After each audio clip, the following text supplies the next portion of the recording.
বিভিন্ন কলেজের ছাত্র প্রতিনিধিদের সাথে একটা আলোচনা হয়েছে এবং আমার মনে হয় আলোচনার পরে একটা ফলপ্রসূ আলোচনা এবং এটা সমস্যাটা মোটামুটি সমাধান হয়ে যাবে।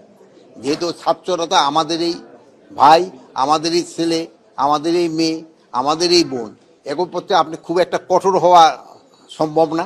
তাদের আপনি বুঝাতে হবে এবং তারা বুদ্ধিমান এবং তারা বুঝতে পারছে যে এবং তারা নিজেদের ভিতরে সমস্যাটা সমাধান করে ফেলবে। এটার ক্ষেত্রে আমার মনে হয় কিছু ইন্ধন, বাইরেরও কিছু হয়তো ইন্ধন আছে এবং দেশেও অনেক দুই একটা পার্টি আছে যে তাদের থেকে হয়তো কিছু ইন্ধন আছে। আবার ধরেন যে যাদের আমরা ব্যান করে দিছি তাদের থেকে হয়তো কিছুটা ইন্ধন আছে। আপনার 6, 7 এবং 8ই আগস্টের পরের ঘটনার থেকে এখন কি উন্নতি হয় নাই?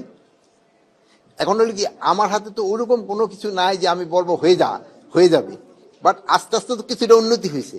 হ্যাঁ, আমি বলবো আরো উন্নতি হওয়ার অবকাশ আছে এবং আরো উন্নতি হবে। আমি সবাই সাহায্য সহযোগিতা, আপনাদের সাহায্য সহযোগিতায় এটা আরো উন্নতি। আমাদের সম্পূর্ণ অস্ত্র উদ্ধার এখনো হয় নাই, এই জন্য অস্ত্র উদ্ধার অভিযান কিন্তু আমরা বন্ধ করিনি।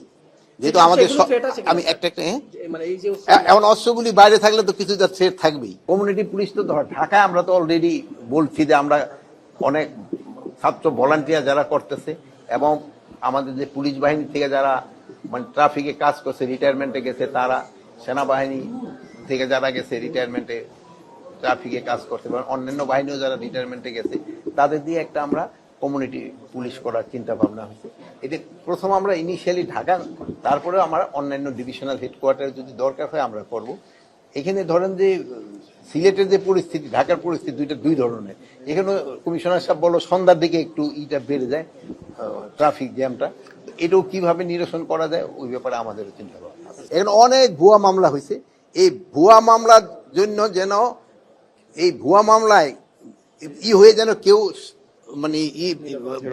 নিরপরাধ যেন কোনো রকম হয়রানি না হয়, এই ব্যবস্থা আমরা নিচ্ছি। এই জন্য আমরা গত আইন শৃঙ্খলা কমিটির একটা আলোচনা হয়েছে, আমাদের ডিসি সাহেব, এসপি সাহেব এবং এই লিগেল এইড একজন অফিসার এরকম মিললে আমরা একটা কমিটি করে দিব। তারা এটা দেখবে কোনটা মামলাটা তাদের কাছে গ্রহণযোগ্য এবং কোনটা গ্রহণযোগ্য না এবং কোন জায়গায় তারা ভুয়া লোকগুলি দিচ্ছে।